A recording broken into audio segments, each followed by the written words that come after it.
La primera forma de comunicación entre humanos fue la comunicación oral, y fue así hasta la aparición de la escritura. Aún así, se seguía usando la comunicación oral, puesto que la mayoría de la población era analfabeta.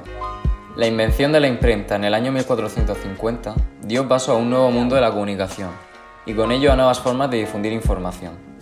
Es gracias a este invento que aparecen los periódicos, y en 1863 se patentó la primera prensa de periódicos, capaz de imprimir los periódicos en rollos en vez de en hojas sueltas. A lo largo de la historia han surgido distintas formas y medios dedicados a la difusión de información. Los egipcios fueron los primeros en plasmar sobre piedra, mediante figuras, las actividades que realizaban. Estas figuras eran los jeroglíficos. Los romanos utilizaban personas que llevaban noticias de un lugar a otro. Los indios nativos se comunicaban entre ellos mediante fogatas, haciendo señales de humo, así como el uso de palomas mensajeras y la invención del telégrafo.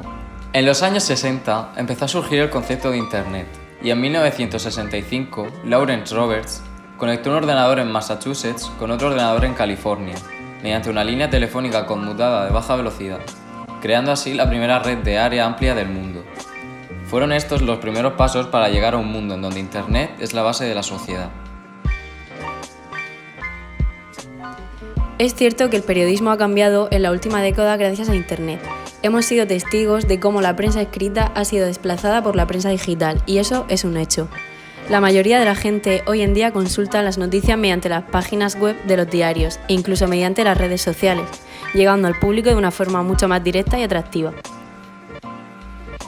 Una de las características más notorias de la prensa digital reside en la agilidad y dinamismo con la que la consumimos.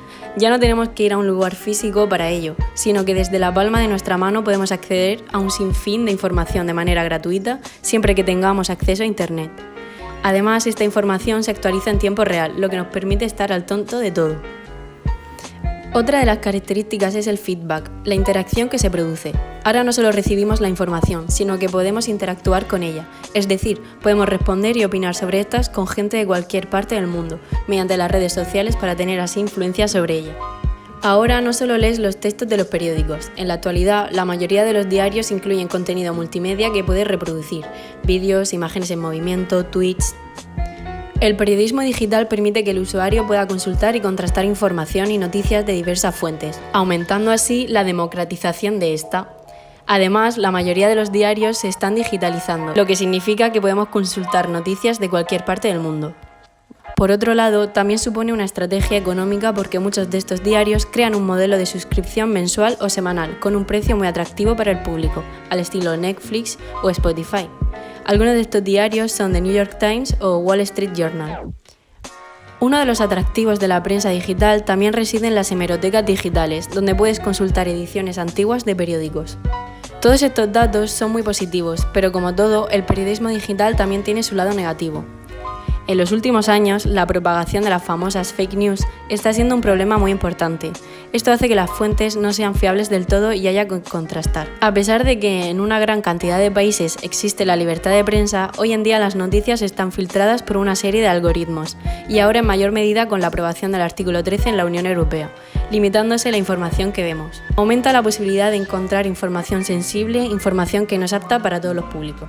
Las redes sociales y los medios de comunicación se han vuelto muy populares en los últimos años, llegando a estar cada vez más integrados en la vida de las personas.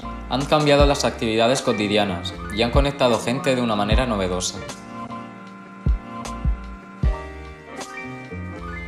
Cuando la radio y la televisión se hicieron populares, se presentaron oportunidades para, por ejemplo, los políticos. Pero estas oportunidades para darse a conocer eran de una sola vía, y la capacidad para responder era escasa. Por lo tanto, las redes sociales son transformadoras, ya que crean un diálogo multidireccional instantáneo. En el caso de la política, las redes sociales han alterado las campañas presidenciales.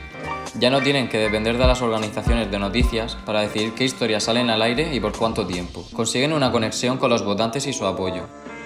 En plena era digital, los periódicos también han sabido adaptarse al cambio y atraen a los lectores a través de las redes sociales, principalmente en Facebook y Twitter, igual que en la política.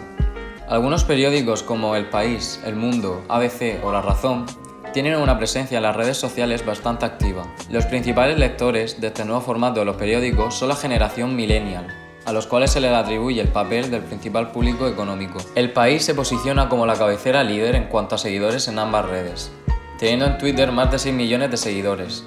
En segundo puesto se sitúa el periódico El Mundo, con poco más de 3 millones, y en tercera posición ABC con más de 1 millón. El cuarto puesto lo tiene La Razón, pero es el periódico que ha experimentado el mayor crecimiento anual. Actualmente cuenta con casi 500.000 seguidores. Aparte de seguidores, lo que les interesa a los periódicos nacionales es la calidad. Buscan que sus contenidos resulten atractivos para que los lectores decidan meterse en la publicación, darle a me gusta y compartirla. Por otra parte, las redes sociales se llenan de leyendas convertidas en hechos, información atrasada transformada en actualidad, los rumores en noticias sin contrastar, rodeándonos así de información, pero también de mucha desinformación. Internet ha sido y será un medio o herramienta para la importación y exportación de información, fotos, vídeos y demás formatos. Con respecto a la sociedad, la llegada de Internet implicó una mejora de calidad de vida, debido a que, a su rapidez, podemos comunicarnos de forma que no se requiere establecer un contacto físico para entablar una conversación. En el ámbito documental, antes de la llegada de Internet, las instituciones documentarias, como los archivos tradicionales, desarrollaron técnicas y procedimientos adecuadamente estructurados y normalizados, de tal manera que permiten una ordenada y adecuada organización de los archivos y de los documentos. Tras la llegada de Internet, estas instituciones empezaron un proceso de adaptación para optimizar sus procesos documentarios y para incrementar su eficacia en los objetivos y deberes que las instituciones establecen. No obstante, Internet es a su vez un arma de doble filo que con un mal uso de sus propiedades conlleva una serie de efectos negativos para la sociedad y en este caso también para el ámbito documental.